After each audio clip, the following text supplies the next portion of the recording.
We're getting started. It's a little after 9, but it was so nice to see the energy in the room. We didn't want to break it up.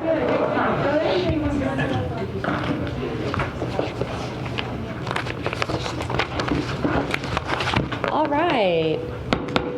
Good morning. Today's Tuesday, October 20th, and welcome to the Board of Trustees meeting for St. Petersburg College. If we can please rise, Trustee Stonecipher will lead us in an invocation.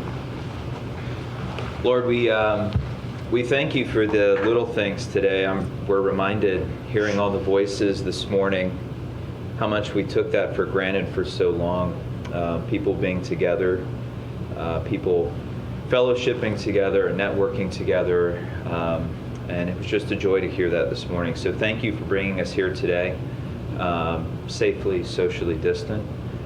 Thank you so much for this institution and for all the people who dedicate so much of their time and energy and efforts to see each and every student that we have here succeed and have a better chance achieving and chasing the life that they want for themselves. We thank you for the grace that you show us continually as humans. I ask in this season specifically that you would give us each the hearts to understand each other better and the ears to listen to each other more, especially those that we may not agree with on the surface. Let us show love and mercy to those around us, and it's in your wonderful name that we pray. Amen. Amen. I pledge allegiance to the flag of the United States of America and to the republic for which it stands, one nation, under God, indivisible, with liberty and justice for all. Thank you. And as Trustee Stonecipher said in the invocation, it's wonderful to see you all here this morning and hear the fellowship. So just moving on to recognitions. Mr. Turtle, I'm going to start with you. Good morning, Chair Cole, trustees, Madam President. I am here on behalf of Tom Furlong, who is not able to join us. He sits on the Florida College System Foundation, and they make a very generous gift to all 28 colleges.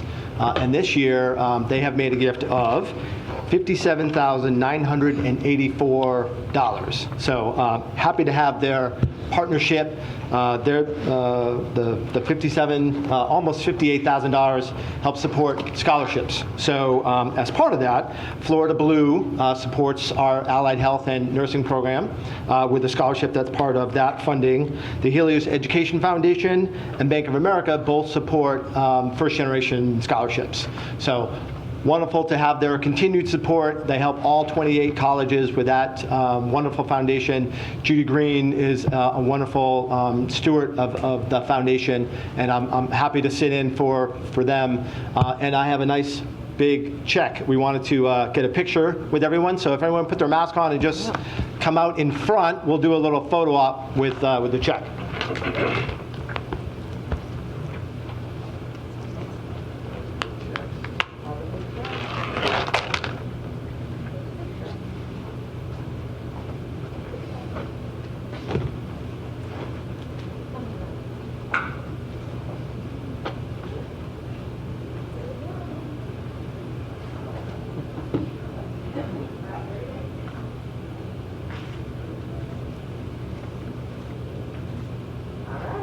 Thank you very much. Thank you.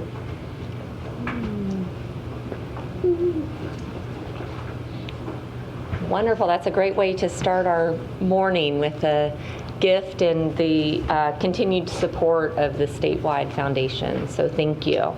Moving on to our comments, just a few. Last weekend, it was my pleasure to celebrate commencement ceremonies with so many of our students and much of the administration and some of the faculty who were there. I want to commend the student services staff especially, and they, on each of the campus and the provosts at Clearwater and Gibbs, the opportunity for these families to see their relatives cross a stage and be presented with a diploma and have a photo taken with President Williams and other members of the faculty. It was really something special to see. And for those who didn't get to see any of the photos, it was so nice because the way both campuses were set up, the families actually went onto the stage with the graduate and was able to take photos,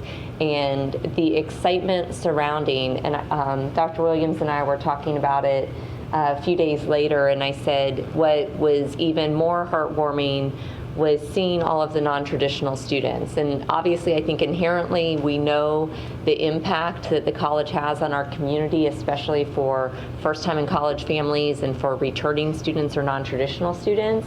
But to see kids cheering their mothers on and grandfathers with their wives and a whole 3 generations of families there on the stage, it was really nice to see that up close and in person. So thank you to you all for making that happen. I know it was not an easy feat, and the rain stayed away in Clearwater and didn't come to Clearwater, or didn't get to St. Pete in time, so that was perfect. It was nice weather and it was really nice. So thank you. I saw it flash up on the board before our presentations, but did want to congratulate Reggie Reed on his 40 under 40. Congratulations. I love seeing our college team honored out in the community, especially in the business world. So it was wonderful to see. So thank you for all the hard work you do to get there, but also for seeing that. And with that, I will move on. Would you like Trustee Fellow? I have nothing to add. Good. Mr. Kidwell? Mr. Gibbons? I wish I could have been at graduation. I hate missing that, but thank you to all who were there. And I just want to thank everyone at the college who so quickly was able to get the Palladium ready for the Secretary of Commerce, Mr. Wilbur Ross, who was there last week. I was fortunate enough to attend that, and Dr. Williams, of course, was there and on stage and had some great words to say as the Secretary was here to announce a new grant that the EDA is offering essentially to entrepreneurs, encouraging them to come up with solutions for economic, health, and safety issues related to COVID and future pandemics. So it's always nice when St. Petersburg College can be the backdrop for something like that, especially a national event. And I just want to thank everyone who made that possible. Thank you. Anyone else? Dr. Williams? All right, thank you. You know, the college has done such a fantastic job of, Mike, the college has done such a fantastic job of coming together to make things happen. And I am so proud to announce today that the Huff family has once again come through for the college by helping us with expanding our nursing program and some of our allied health programs to the tune of $1.2 million. And I just want to recognize them for being supportive not only of the college, but of our community as a whole. We need more healthcare workers, and because of them, we are going to be able to expand the work that we do. So I'm very excited about that and very appreciative of the Huff family as well as the St. Petersburg College family with Jesse Turtle and the work that they have done to share with them our desire to expand economic prosperity and economic mobility for the communities that we serve. And so I believe the Huff family deserves a round of applause. Thank you.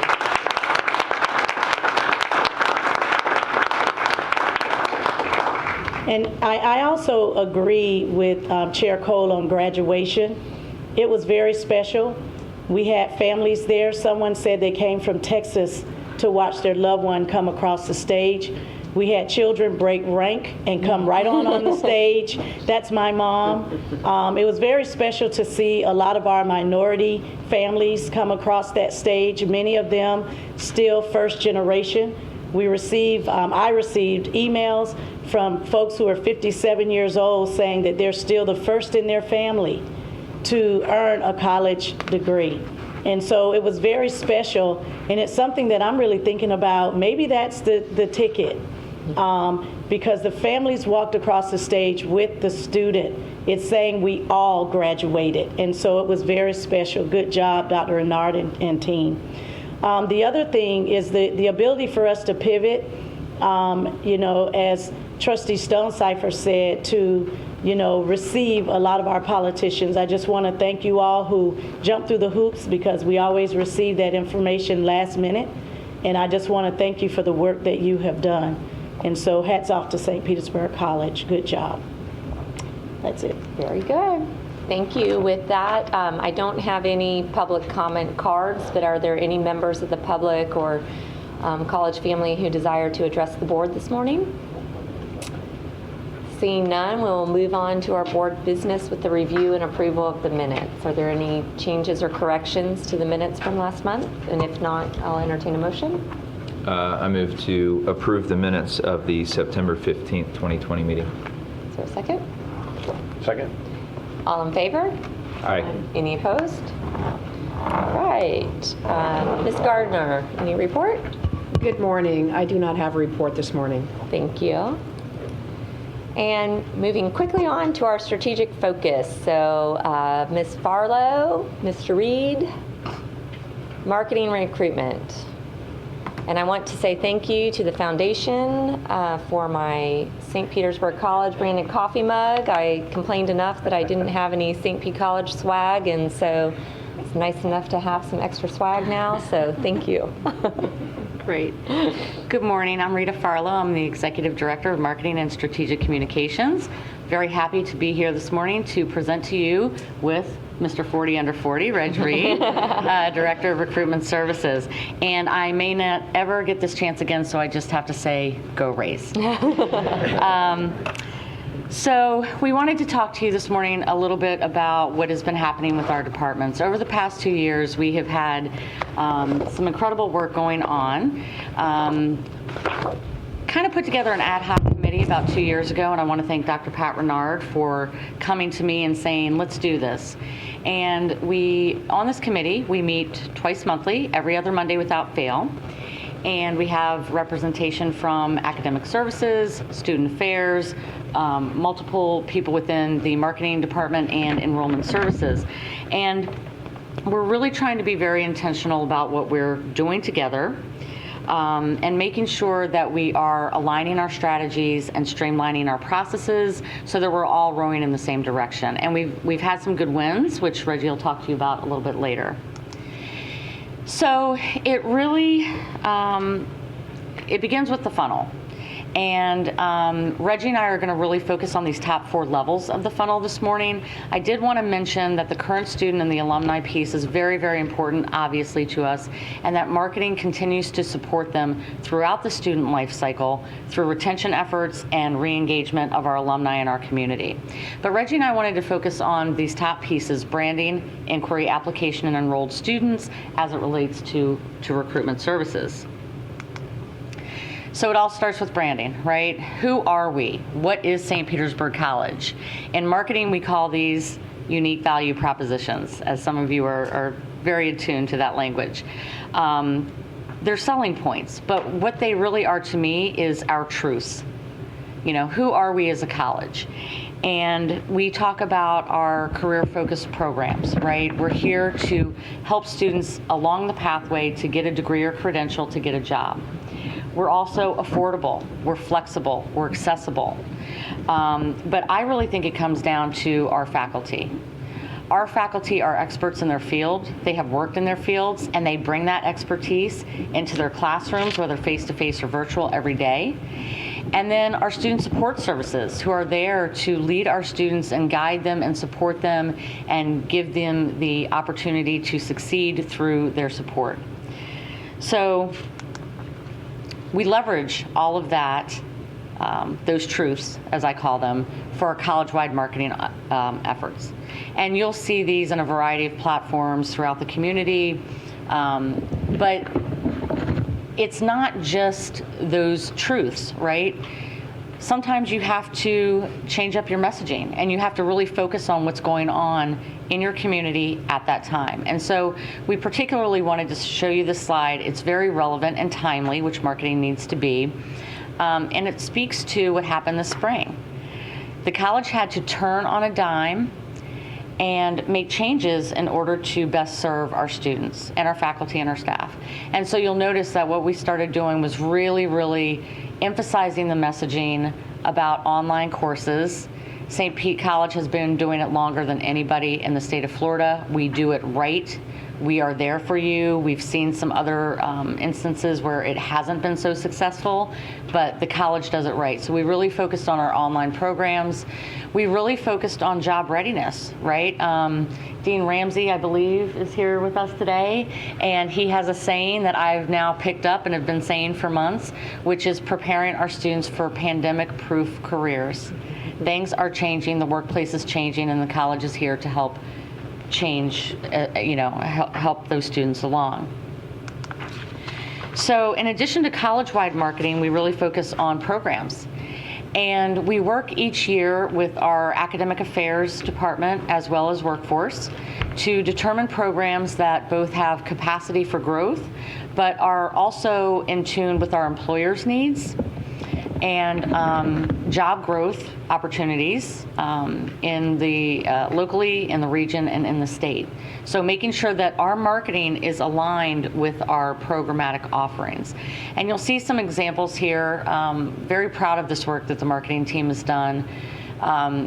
Deans, personalized emails from the deans, along with mailers, companion mailers, that really are speaking to what students are asking for. So they may not just be asking for what is St. Pete General as a whole, but I want to specifically know about your RN to BS program. And we're able to drill down and get very personalized with that.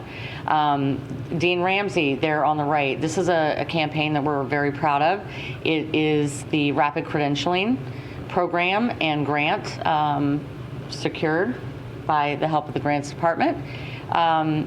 And he's speaking specifically to some of those rapid credentialing programs in the public safety area. Those are streaming on TV and are playing on cable.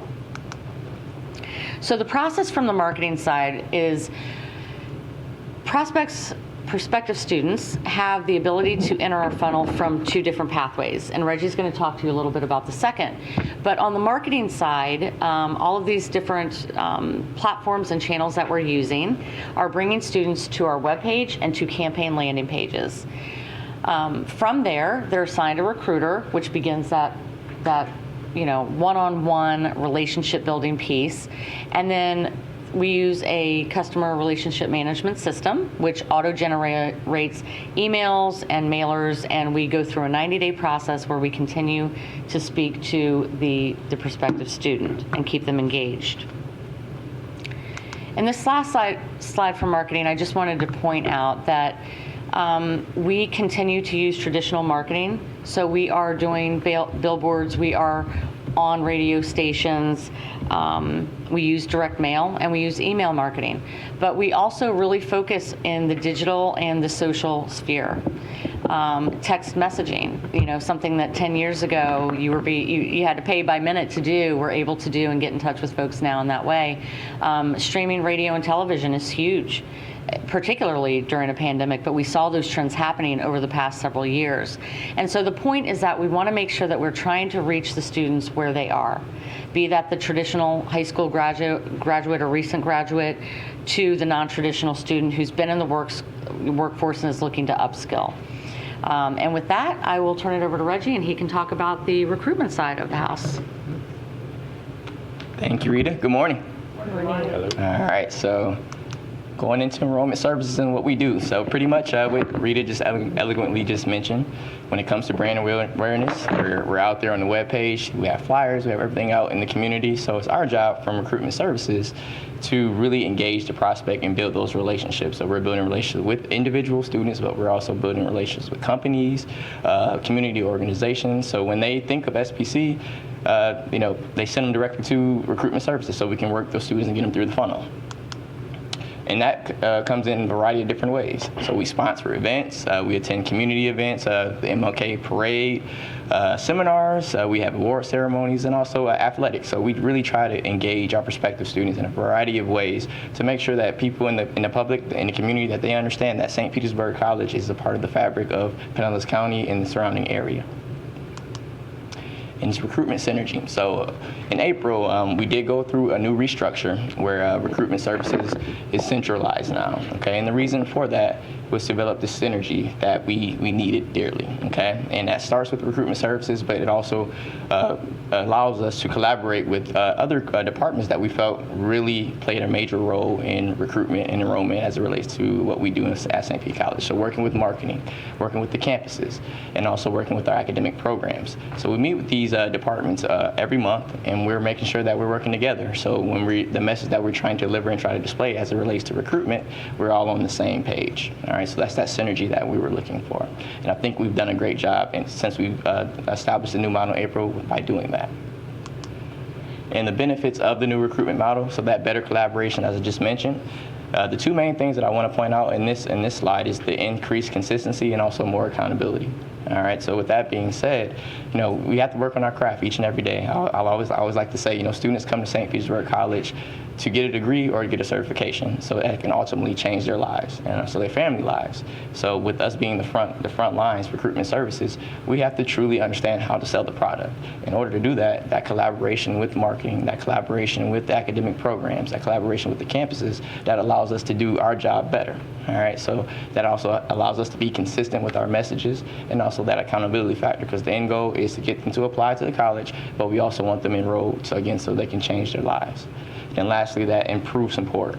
So again, with us having a team full of 7 at this moment, we're able to assist all areas of the college. So when early college is reaching out to us, I can say, hey, I can send somebody to this event. When the campus in Tarpon says, hey, we need someone here, I can send someone over there. So we really our goal is to really support the college when it comes to recruitment. All right, so this is pretty much the foundation or the funnel, the main point of the funnel for us as it relates to getting students through the enrollment funnel.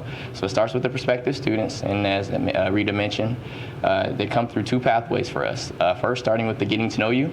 So those are leads that are generated from individual recruiter. So that comes from going out to the community, meeting a prospective student, or again, those relationships that we establish with businesses or community organizations where they can send us a lead through email or call us or just let us know, hey, I have someone that I want you to meet.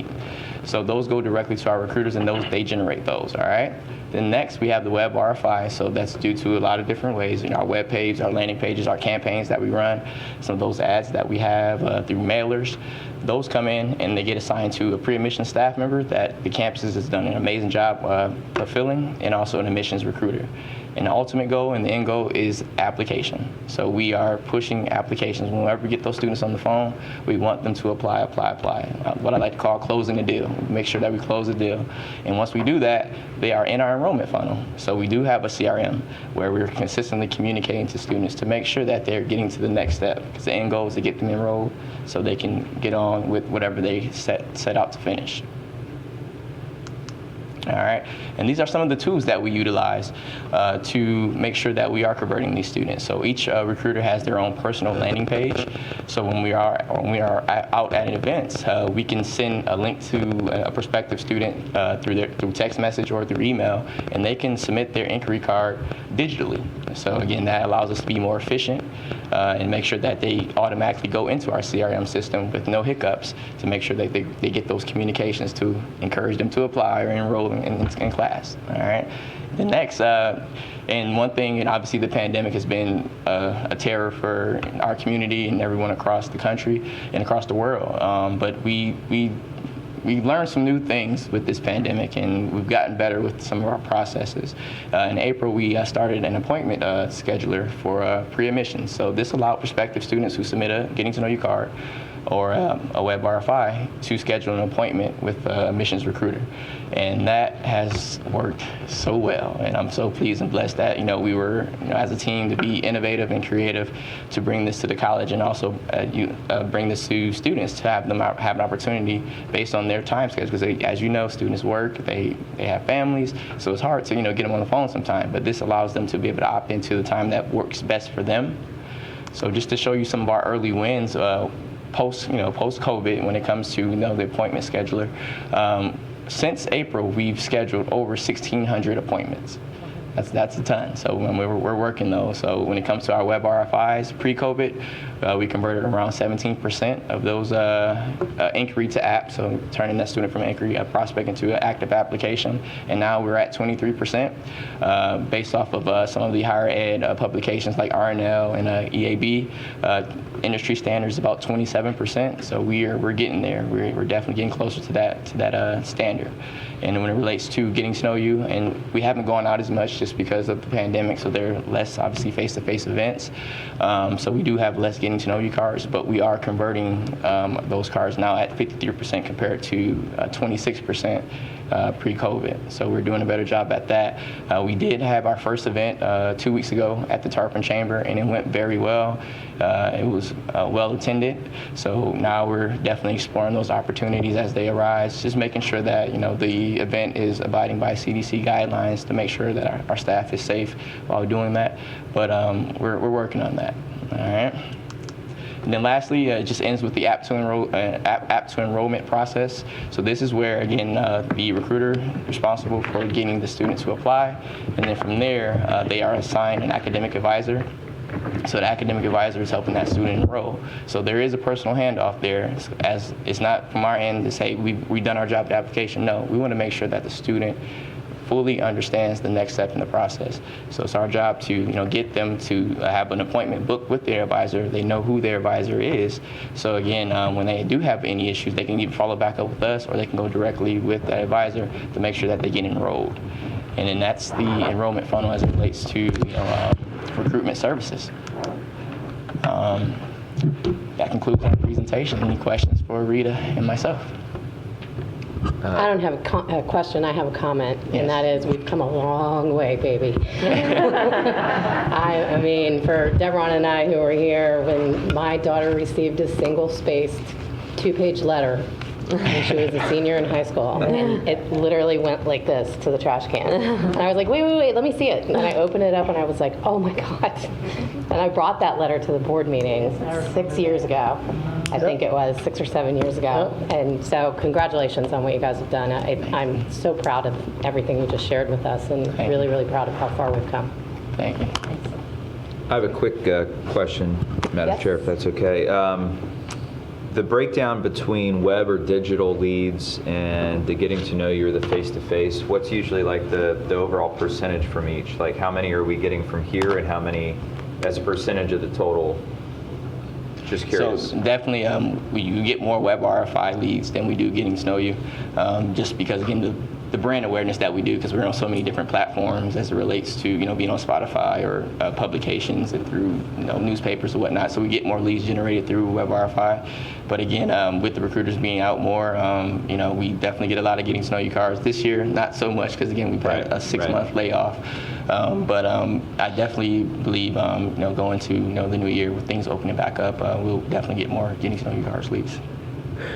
Do you know off the top of the head how many? I don't. We can definitely bring that back to you. I know we get about 300 or 400, a week web RFIs that come in. Trustee Gibbons? Thank you. Great report. I have a few questions. What is a pandemic-proof career? Can you describe one of those things that we were talking about, a pandemic-proof career? What is that? Sure. I don't know if Dean Ramsey wants to come up and help me out here. I think what we were talking about really is we're seeing what's happening in hospitality, and we don't know how long that's going to last. And of course, tourism is, the major money maker in Florida. Sure. And so we're looking at business careers, IT careers, healthcare careers, public safety careers, a lot of those that require a human being to do the job. And those are actually the ones that are supported by the GEAR grant, the Rapid Credentialing Grant. So I'm glad you said that because it brings me exactly to my next point. You also said the college is turning on a dime. I had a meeting with a guy downtown, I'm not going to say his name, that owns some restaurants, and he wanted to get one of his employees trained in our hospitality program, but the person didn't have any transportation to Seminole. So, at this time, it would seem like that the college would be working to really do what we say we're going to do, turn on a dime, and move the programming to where it's most needed. Downtown St. Pete is a huge economic engine. Clearwater Beach, huge economic engine for the county. And these are the places that have been along, St. Pete Beach as well, but, these two areas have been most affected if you look at the economics of Pinellas County, the most by the pandemic, because they are where the most restaurants, hospitality, hotels are located. And so when you say that, I wonder if we're really turning on a dime, or we talk about it, but we're not really doing it. So I don't know if you can answer that, or maybe Dr. Williams wants to try to answer that question. And then, Mr. Reed, you talked about how we identify prospects and other things in the new system. How is that? Do you feel like that system is working out well, or is will it be something that can work long term, or just for the immediate future as we work through a pandemic process? Well, the majority of large companies have CRM systems, and we've had it now for how many years? 5 years. About 5 years. So now with everything being automated and it can be personalized, a student receives an email and say, hey, Mr. Deveron, we want to make sure that we, that you're okay, come book an appointment with us. So it's personalized, so it doesn't seem like it's a mass email, almost in a sense, And it's like Amazon, Amazon, right now, if I buy something from Amazon, then they send me an email, and now I'm literally buying it again, and that's kind of the strategy that we utilize. We want to make sure that we're consistently communicating. I understand the system, but does it work It well? does. Okay. It does. So if it's working well, I see where the numbers where you have, let me go back. I think it was 23 and 17 that you're converting, right? What do those numbers look like amongst minorities? I don't have that number on hand, but I can get that for you. Okay, and then what is our messaging? Because I hear all the time that our messaging towards those communities is not very good. It's okay. It's a generalized message. Right. And I guess to put it in your terms, Mr. Reed, you were recruited to play basketball, right? Mm-hmm. And coach didn't just come down and say, hey, Reggie, we'll let anybody come play. We know they told you they wanted you, right? And one of the things that I saw I was in Miami-Dade with a former governor just recently, and he happened to have dinner with, I think the guy just went out is going out as president of Miami-Dade. And one of the things that they utilized as a marketing tool was they got people who you would not think had graduated from Miami-Dade College, right? That are in careers all across Dade County and to the Hispanic community. So if it was one of the Diaz-Balart brothers, I think is one of them, and they both have been congressmen. But in the Hispanic community, they utilize his message, right? Mm-hmm. I mean, and they have been seeing massive numbers.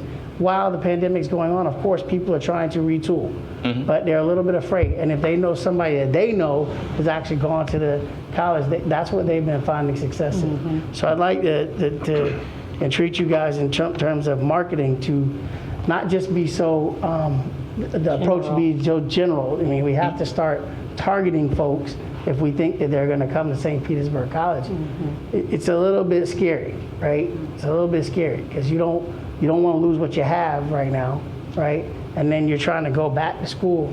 That's tough for some people, right? But if they know somebody else has accomplished it that they actually could touch, get, right, before they may become the Reggie or Rita, right? That may be something that they can do. So I'd like to get the numbers of the minorities that you're converting and think about the questions that I really pose to you, because I think education is going to be very, very different. Bill Law, if he's sitting right there today, he would tell you that when I went to South Africa, I came back and I said, we need to start a pandemic nursing program.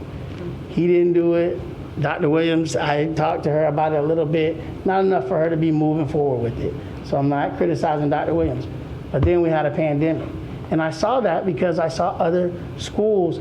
We have so many guides out here of things that are going on that are good. We just have to follow some of them. There was a school in Minnesota who had their nurses there at the time that we were there that had a pandemic nursing program. Guess where all those nurses are working now?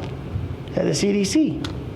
They're sending them out because they're trained in pandemic nursing. They were looking at the AIDS epidemic and other Ebola epidemics and those strategies that they were utilizing in Africa. So we got to start taking some cues from other folks to be able to move forward. But those are my comments. Thank you, Madam Chair. Well taken. Thank you. Thank you. Mr. Kidwell? Yeah, just, are we in the high schools? Are we actively? So Pinellas County Schools won't allow us in physically face-to-face, but during the month of October, we always host an application drive, so we're doing those virtual. So right now, I can say we are kicking butt. Awesome. Thank you. Good Great. job. Thank you. Thank you. Anything else? Wonderful. Thank you both so Thank you. much. Thank you. Appreciate it.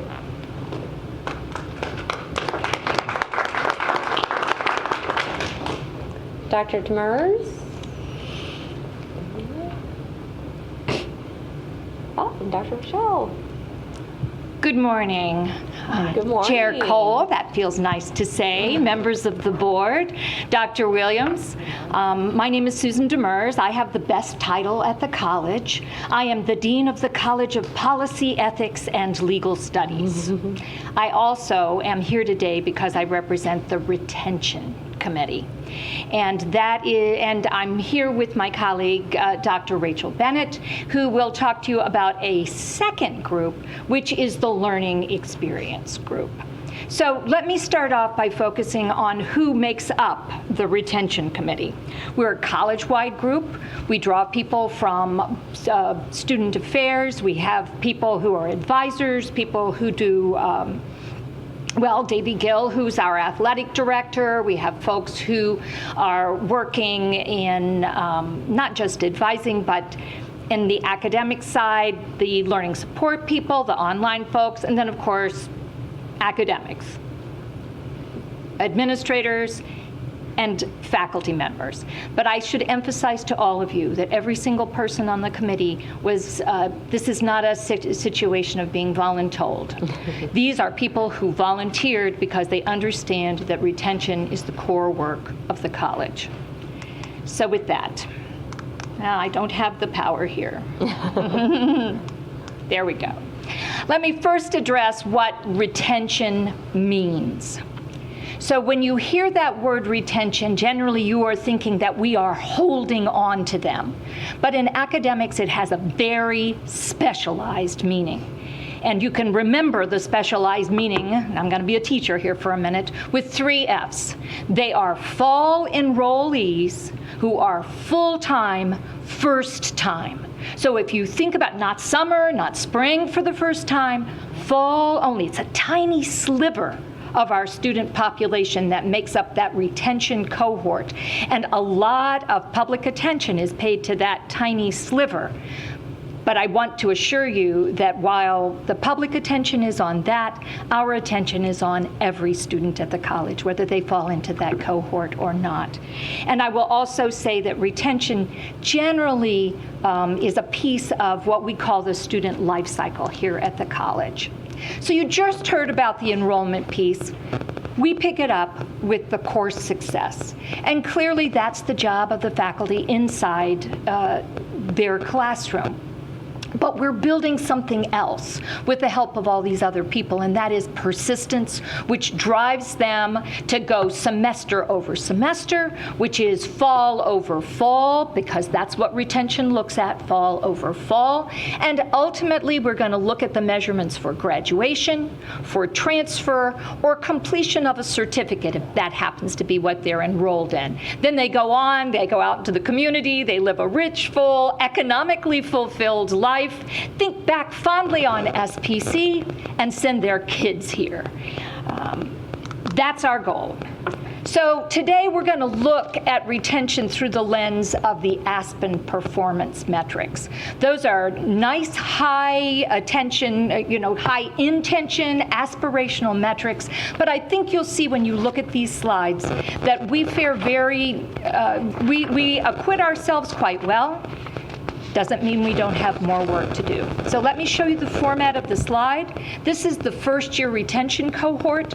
You'll see that on this is fall to fall retention. The national average is laid out there. The top 150, those are the Aspen awardees, is there. And you can see that the gold bar over here, which is St. Petersburg College in the challenging year of COVID-19, is above that top 150. Our 3-year graduation or transfer rate is, this is my favorite slide because it goes exactly the way you want every metric to go, building, building, building, right? And while we're not quite up at the top 150, we are going in the right direction. This slide is a little bit different because it is looking not at that cohort, but instead at how many completion or attainment rewards, graduation, or successful transfers we get effect per 100 full-time equivalent students. So that takes our whole student body, divides them by a full-time enrollment to get to this. You can see where we go in a normal year, and you can see the sad story of COVID-19. I will say that those numbers have been building because the people that we were finishing were people who finished in the summer and are still finishing off right now. So those are our completion metrics. So here we take a look at minority rates. So looking at our minority 3-year graduation transfer rate, you see that we actually did quite well with our minority students this spring, in the spring of COVID-19. And I think a piece of that can actually be laid in the face of our very, very intentional work with our minority students in this spring.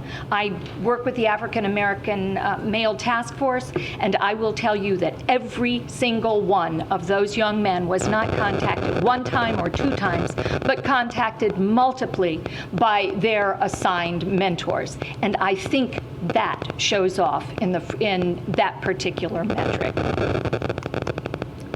Finally, we're looking at minority awards. This, once again, this is the whole college. I want you to note, though, that the top 150 average of awards is 34%, and we regularly exceed that. So once again, I think our minority students deserve a lot more attention, but we've got some focused attention that we're going to pay to them, and you know that we have, with this board's help, launched our African American Male Initiative. Finally, let's look at the larger group of low-income students, and that is defined as students who are receiving Pell.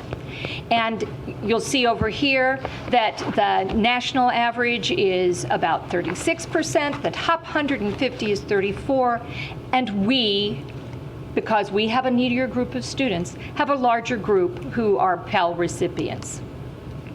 These are our Pell graduation rates. We're pleased with those graduation rates, but those graduation rates need to go up. And that is part of our intentional work. We call ourselves the Retention Committee, but we are really the Retention, Progression, and Completion Committee. That's what we want. This will be your new dashboard as we move forward. This dashboard sort of will show you that most important thing that I think is the message we need to point out to the community, which is over there. Look at that pie graph. You see 78% of our students are part-time students. You see that smaller wedge over there, the green wedge, shows you our full-time students. It's even a smaller wedge that is our fall first-time, full-time students. So that's a reason why those performance metrics do not tell the whole story. We hope that these metrics will show you what you need to see. And you see over there on the far right the bar chart, which is our course success rates. Those charts are steadily rising. That's our intention. We haven't had as dire an impact because my colleagues did amazing work all across the college this spring. And I'm going to now call on my colleague, Dr. Bennett, to talk about some of that amazing work. Thank you very much. Rachel? Thank you. Good morning. So glad to see you all again. So I have the pleasure of sharing with you not data, but actual things that the college is doing to influence these numbers. And I would be remiss if I didn't say right at the start, as Dean Demers did, that what we do to impact this particular sliver of students, as she described, is impactful for all of our students because so many of our students have similar needs. So in terms of our ongoing efforts, you guys have heard about our quality enhancement program for SACS, which is called Neighborhoods for Success. That is a full year program where students who have opted out of developmental courses are working with faculty mentors and specific tutors and peer mentors to help really bolster them up. We also have, as Dean Demers mentioned, the African American Male Task Force, which provides for outreach from deans and faculty, learning support staff to that specific group of students. And that outreach initiative has been really successful as well. We also have seen our math department take on a pathway program, and they're looking at multiples, not just this liberal arts statistics pathway, to suggest to our students who choose not to take developmental courses what series of math courses they might be most likely to be successful in. I don't know about you guys, but I don't do math, so that would have been helpful for me instead of just throwing me in the deep end of college algebra. So we try to help our students with that as well. CETL, which is my area, we have really shifted our focus to high impact practices.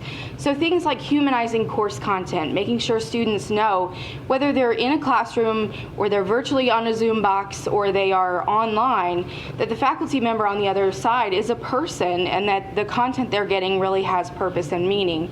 Also things like focusing on diversity, equity, and inclusion in our classrooms and what that really means, softening deadlines, working to really make student-centered, team-focused classrooms happen.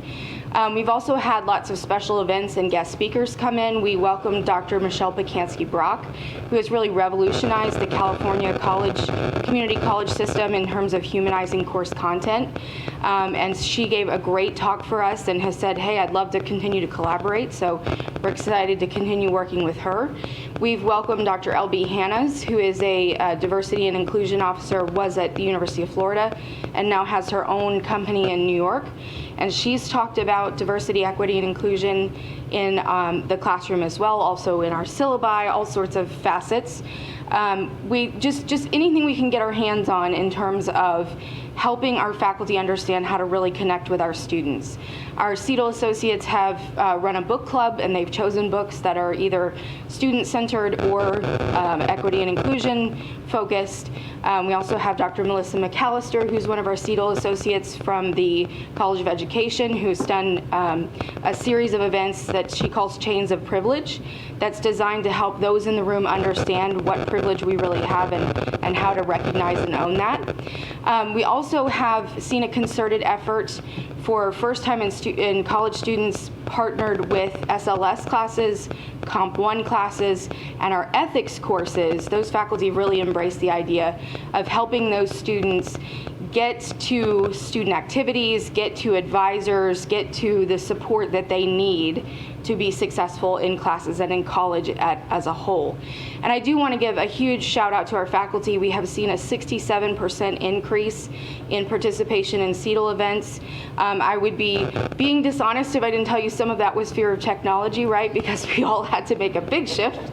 But I can say that the faculty are still coming, right? They're still showing up, they're still being part of the conversation, and they're still really participating. And I think some of them are genuinely seeing the benefit of some of these practices in their classrooms. So, any questions? None for me. Anyone? Very good. Thank you both so much. Thank you. appreciate the updates. And okay, moving on. Our consent agenda. There are a number of new administrative items that were included in your packet that were sent out. If there were not any questions, there's also the audit for our direct support organizations that were provided for review. If no questions, we can take the consent agenda all at once. I move to approve the consent agenda as a whole. Second. All in favor? Aye. Yes? On the B of the consent, on the naming of the facility, I thought we had a process to go through. We have to go through the naming process? Yes, sir. We went through the naming process. All right. I'm sorry, go ahead. That's Madam okay. Chair. There was a motion and a second. All in favor? Aye. Any opposed? All right. And informational reports are included in your packages as well. And there are no changes to the Board of Trustees Rules Manual. And Dr. Williams, your President's report. Thank you so much. I have two things I want to share. One, for the team, the work that's been done with the strategic plan. Madeline has done a great job. She and Sabrina have held many of the focus groups. I think we still have the students, which will happen next Tuesday, and maybe the administrators. The faculty focus group, over 70 faculty attended the strategic planning focus group, which was great to have their input online. Career service staff, 110 employees attended that focus group, which was online. And so we have a committee member with the board champions coming up, as well as the student focus group, back to cabinet. And then in November, she will be here to share with the board where the recommendations are so far, to get the board's feedback and input. And then in December, she will be working with us to lead the board's finalizing of the strategic plan for the next 3 years. So that will come back to you in November. Also, at the November meeting, we will be bringing Capital City, and that is our government relations firm. And they will be sharing with you highlights from Tallahassee and providing us with recommendations going forward for the next legislative session. And then we will also next month have our meeting with our foundation team to work on, how we're going to handle the campaign for the 100th year. On Tuesday, we will have Discovery Day, which is our professional development day for the entire college. It will be virtual, and we will be there just about all day like we would on campus face-to-face. And so that would be my report for today. Thank you. And just to highlight that, please mark your calendar. I think the calendar invite that went out reflects this, but on November 17th, our next board meeting, we will be here through lunch. So if you please. It says DeSoto. Yeah. So it's not at It's at Allstate. She just meant through the meeting. Through lunch period. Yeah, Oh, yeah. okay. It is It's at at Allstate. Allstate. Okay. Yeah. When you Did I say a here, I thought you were location? saying here. I just, When you say here, I thought you meant here.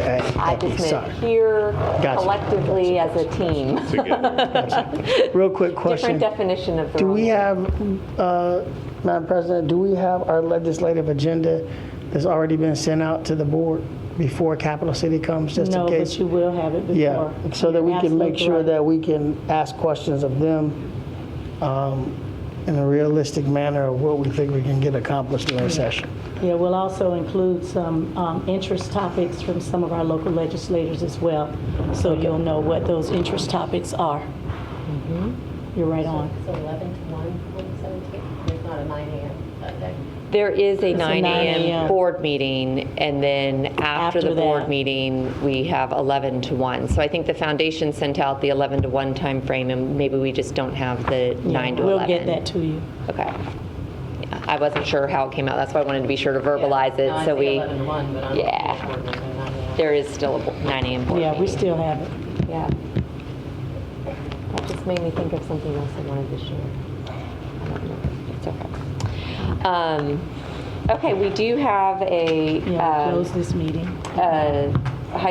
collegiate high school action that we need to take, and so unless there's any other business before the board, will adjourn as the trustees of the college and reconvene. I have one just quick reminder. Yes, ma'am. Of the board that today is one of our first work groups. If you recall, last December, the board wanted to take the 5 priorities and break it up and quarterly have a work group session. We hope not to keep you longer than 30 or 45 minutes to share an update on each work group and to get your feedback on the information shared. And that will take place after the Collegiate High School meeting. Sorry about that. Thank you for that reminder. And does everyone remember their work We have groups? that. We have that I just want to be sure that people know where they're going. So with that, we'll adjourn the college trustees and reconvene as the high school governing board. Yes, ma'am. Good morning, Madam Chair, members of the board, and Dr. Williams. Good morning. Good morning. I'm Starla Metz, the Associate Vice President of Collegiate High Schools. Thank you for the opportunity to bring forth 3 items for your review and/or approval this morning. The first item on the agenda is the audit report for St. Petersburg Collegiate High School, St. Petersburg Gibbs Campus, and the audit report for St. Petersburg Collegiate High School North Pinellas at the Tarpon Springs campus. I'm pleased to inform the board that there were no recommendations or findings in the report. The report for the St. Petersburg Collegiate High School on the St. Petersburg Gibbs campus does contain a qualified opinion because the Collegiate High School does not report pension and other post-employment benefit liabilities. Rather, those liabilities are reported by the college because the Collegiate High School personnel are college employees. So wanted to make sure that you were aware of that. The opinion will not have any impact on the financial standing of the Collegiate High School at the district or state level. Are there any questions on the audit for me? Then may I please respectfully request approval of the audits? So moved. Second. All in favor? Aye. Thank you. Thank you. The next item on the agenda is House Bill 641, Teacher Salary Allocation Plan. This was included in your packet. Do you have any questions regarding the plan?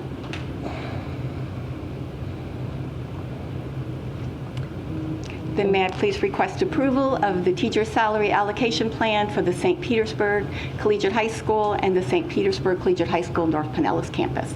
So moved. Second. All in favor? Aye. Aye. Thank you very much.